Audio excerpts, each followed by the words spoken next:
और इस प्रकार आनंद मनाते मनाते बाबा को स्मरण हुआ कि मुझे आज उत्सव मनाया जा रहा है मेरे घर में और आज ही मुझे कंस को वार्षिक कर देना है।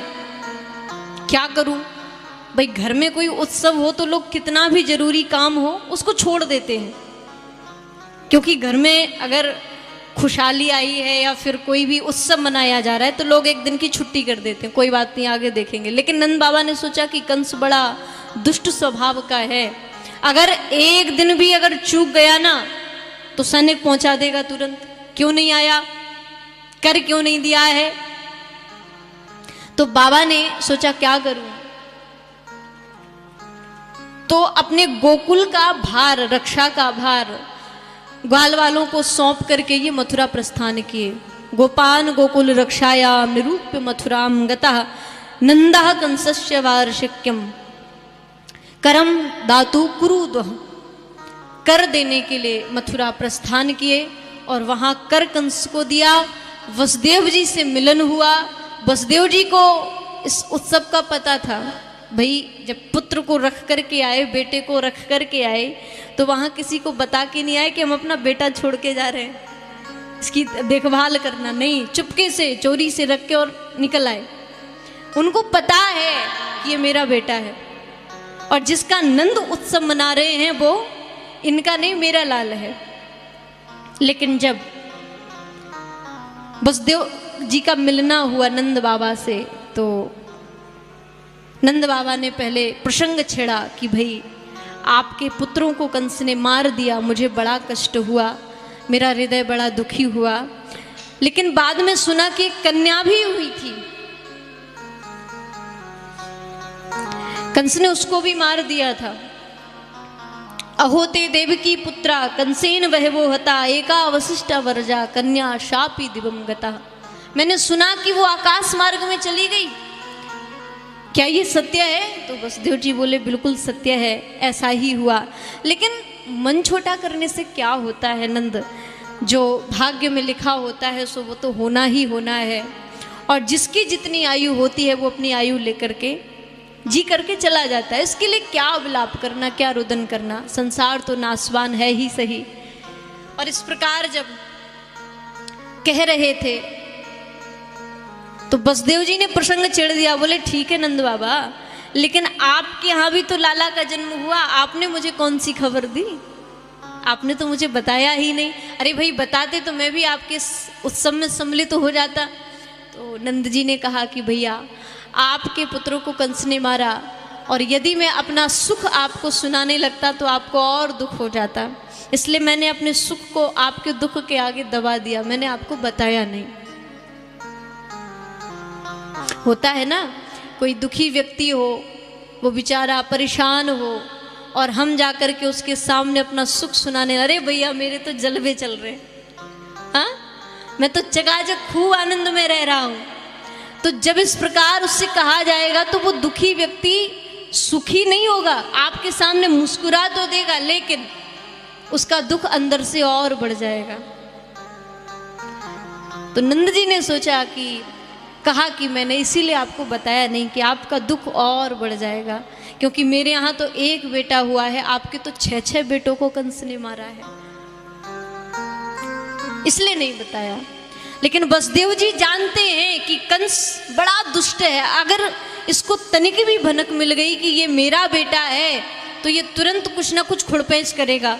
तो नंद जी को कहा कि आप तुरंत शीघ्र जाइए, कंस बड़ा दुष्ट स्वभाव का व्यक्ति है, आप तुरंत जाओ और जाकर अपने लाला की रक्षा करना। इस प्रकार नंद बाबा को पुनः गोकुल के लिए भेजा। यहाँ कंस ने एक सभा बुला करके जितने भी बड़े बड़े मायावी राक्षस थे, जिनको सबको जीत रखा था कंस ने अपने बल से, उन सबको बुलाया, आओ मीटिंग करनी है। और महाराज सबको बुला करके अकस्मात बैठक रखी अचानक से, और सब जितने भी बड़े थे, अघासुर, बकासुर, पूतना, पता नहीं कितने कितने राक्षस थे, महाराज सबको बुला लिया और सब आए, आकर के बैठे। और प्रसंग क्या रखा गया? बोले देवकी की 8वीं संतान जो कन्या हुई, उसने कहा था कि मेरा काल व्रज में कहीं जन्म ले चुका है, अब कहाँ ढूंढे, कैसे ढूंढे, कैसा होगा। अब तुम सबको मेरी सहायता करना है। बोले महाराज बताओ, जो हमारे करने योगा होगा अवश्य करेंगे। सो महाराज कंस ने कहा कि तुम्हें काल को मारना है, जो मेरा काल है उसको मारना है। ठीक है महाराज, लेकिन मारे कैसे? तो एक राक्षस खड़ा हुआ, बोले महाराज एक काम करो, ब्रज में 84 कोस के ब्रज मंडल में जितने भी छोटे छोटे नन्हे नन्हे बालक हैं दुधमुहे, सबको मरवा दो, उसमें आपका काल मारा जाएगा। जन्म भी अभी लिया है ना, तो छोटा होगा। अब छोटे बालक घर के बाहर तो रहते नहीं है, अंदर रहते। तो कंस बोला अंदर रहने वाले, घर में रहने वाले बालकों को कौन मारेगा, कौन जाएगा? पूतना ने हाथ उठाया, महाराज चिंता मत करो, ये काम हम कर देंगे। बोले तुम कैसे जाओगी, तुम्हारा इतना भयंकर स्वरूप, ये बड़े बड़े नाखून हैं, बड़े बड़े दांत, ये काला मुखड़ा, ये भेष लेकर के जाओगी, कौन घुसने देगा अंदर? पूतना बोली महाराज उसकी चिंता मत करो, वो सब मेरे ऊपर छोड़ दो, मैं बढ़िया सुंदर रूप बना करके जाऊंगी, कोई मुझे पहचान भी नहीं सकता। अच्छा ऐसी बात है, चलो ठीक है, तुम ये काम करना। अब पूतना को जिम्मेदारी दी गई। पूतना ने बड़ा सुंदर रूप बनाया, मानो स्वर्ग से कोई अप्सरा उतर करके आई हो, बड़ा दिव्य स्वरूप। अच्छा एक बात है, देखो जो असत्य होता है ना, जो झूठ होता है ना, झूठ देखने में बहुत सुंदर होगा, क्या? झूठ देखने में बहुत सुंदर होता है, लेकिन जो उसको अपना लेता है, फिर अपनाने के बाद जो उसमें फंस जाता है, फिर उसकी सत्यता पता चलती है कि ये क्या है। संसार देखने में बड़ा मनमोहक है, बड़ा अच्छा लगता है, लेकिन इसकी सत्यता क्या है? तो कहा इसकी सत्यता है नाश, एक दिन मिट जाना है, समाप्त हो जाना है। लेकिन जो एक सच्चा मार्ग होता है, जो धर्म का मार्ग होता है, वो व्यक्ति को अच्छा नहीं लगता, क्योंकि थोड़ा कठिन है, और जो सरल है उस चीज को लोग जल्दी पकड़ लिया करते हैं। पूतना देखने में सुंदर तो थी, लेकिन उसका जो वास्तविक स्वरूप था वो बड़ा भयंकर था, और स्वरूप ही नहीं, उसका जो स्वभाव भी था वो भी बड़ा भयंकर था। स्वभाव क्या था? सुखदेव भगवान कहते हैं, परिषद कंसेन प्रहिता घोरा पूतना बाल घातनी शिशुश्चा निर्घन्ति पुरग्राम व्रजादिषु। सुखदेव भगवान कहते हैं, परिषद पूतना का स्वभाव अच्छा नहीं था, पूतना का स्वरूप भी अच्छा नहीं था। इसका स्वभाव क्या था? तो कहा कि इसका नाम है क्या? पूतना।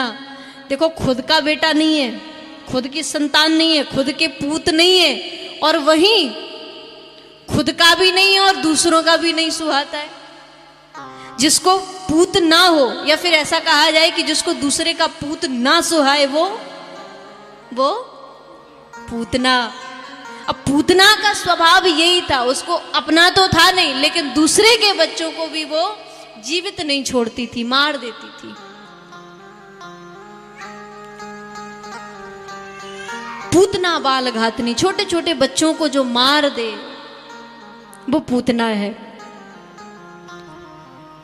अब महाराज पूतना गई सुंदर वेश बना करके, और पूरे गोकुल में इसने भ्रमण किया, और जहाँ देखा नंद जी के आंगन में बधाई बज रही है, खूब आनंद मनाया जा रहा है। समझ गई कि यहाँ किसी के पूत का जन्म हुआ है, और जैसे ही सुना, देखा,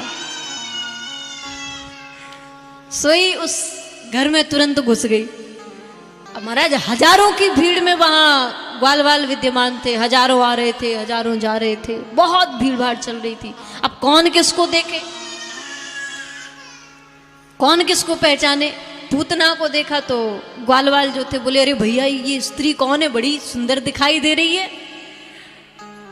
एक ग्वाल ने कहा कि भैया मोकू तो लगे कि ये कोई अप्सरा स्वर्ग से उतर के आई है हमारे लाला के दर्शन करने के ताई। रास्ता दे दिया महाराज, हटो हटो हटो सब हटो। पूतना अंदर पहुंची पालने के पास जाकर के, और मैया यशोदा विराजमान थी। माँ यशोदा ने देखा तो बड़ा स्वागत किया, और स्वागत करने के बाद मैया यशोदा ने कहा कि मेरे लाला को आशीर्वाद दो, ये खूब सुखी रहे। तो पूतना बोली हाँ हाँ बिल्कुल, क्यों नहीं, अवश्य सुखी करने के लिए ही तो आई हूं, और खूब सुखी करके जाऊंगी, चिंता मत करो। और महाराज मैया यशोदा तो वहां से अंदर प्रस्थान करी। यहाँ पूतना ने ठाकुर जी को पालने से उठाया, लेकिन पालने के पास जब पूतना पहुंची तो भगवान ने नेत्र बंद कर लिए। अब इस पर भी कई संतों ने भाव रखे हैं, भगवान नेत्र बंद क्यों किए हैं, लेकिन सबसे श्रेष्ठ भाव मुझे लगता है कि भगवान ये दिखाना चाहते हैं कि संसार में जो जीव मेरे समक्ष कुभाव रखे आता है, अर्थात पूतना भगवान को मारने का उद्देश्य तो था ही, लेकिन साथ साथ उसका उद्देश्य ये लेकर के आई थी कि 84 कोस के व्रज में जितने भी छोटे छोटे बालक है सबको मार देना है। और भगवान कहते हैं कि यदि कोई मेरे भक्त को कष्ट पहुंचाना तो दूर, यदि उसके बारे में कुछ गलत सोचता भी है तो उस जीव की तरफ मैं कभी देखता नहीं हूं। इसलिए भगवान ने अपने नेत्रों को बंद कर लिया, और अंत में पूतना ने भगवान को उठाया, उठा करके अपना स्तन भगवान के मुख में दिया। भयंकर किसी तरह ना पचने वाला जहरीला विष लगा करके रखा था।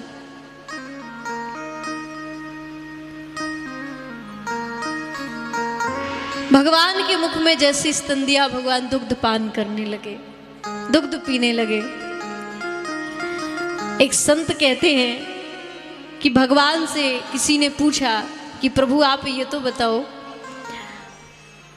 आपने विष पी लिया और विष पीने के बाद भाई पूतना को मार दिया, तो भगवान बोले नहीं नहीं ये बिल्कुल गलत है, मैंने पूतना को मारा ही नहीं है। फिर पूतना को किसने मारा? भगवान बोले मैं सच्ची कहता हूं, देखो पूतना को मैंने नहीं मारा। किसने मारा है पूतना को? तो भगवान स्पष्ट करते हैं, मैं ठहरा छोटा सा बालक, अभी अभी जन्म हुआ है, मैं क्या जानूं विष पीना या किसी को मारना।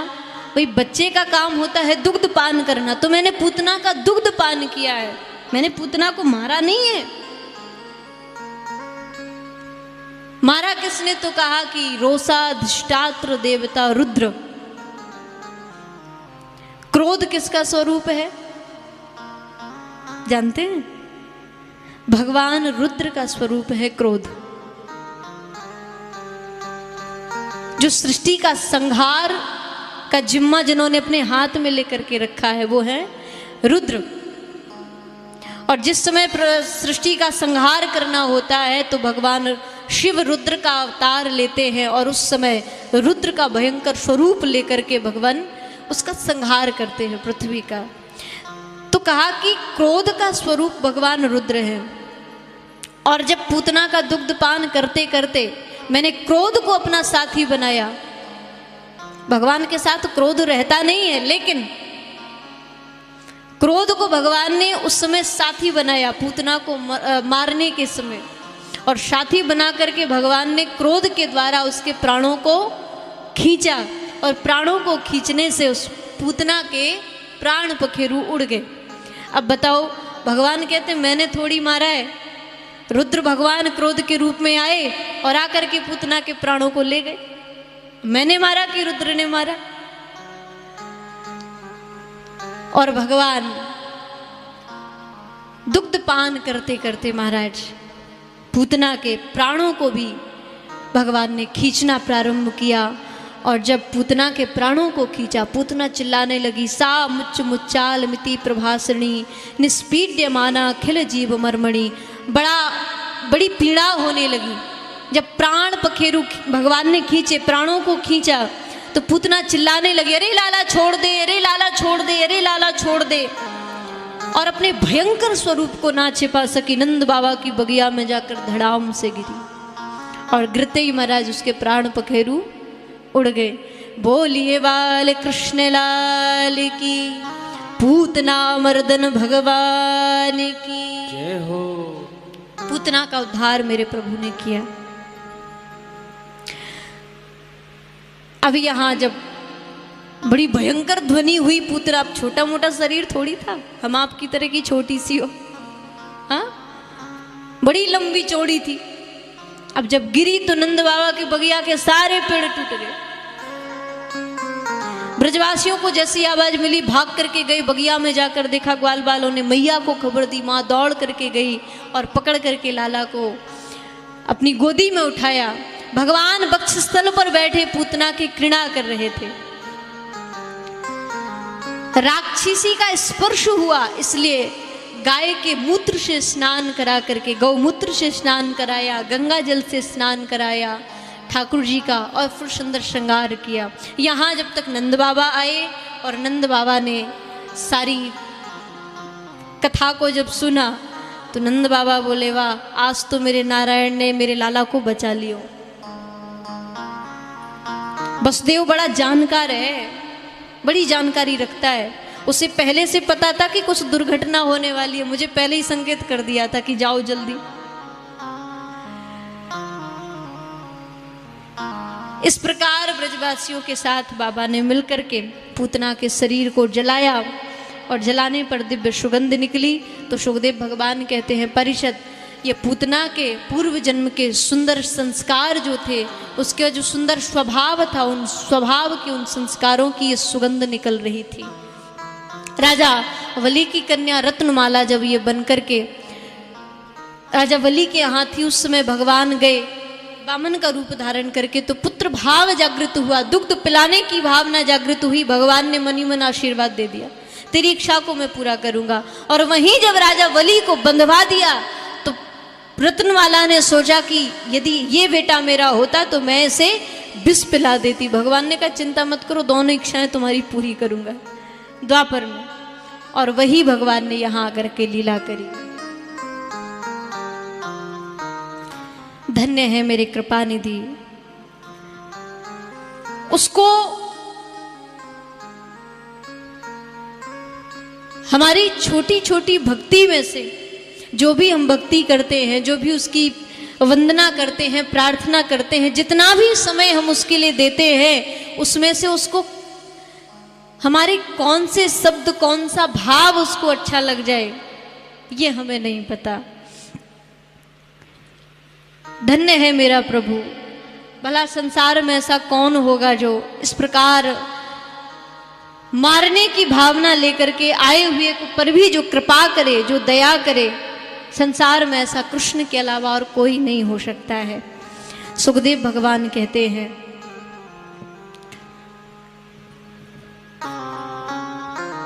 भगवान ने पूतना को वो गति प्रदान करी जो यशोदा मैया को प्राप्त होनी थी।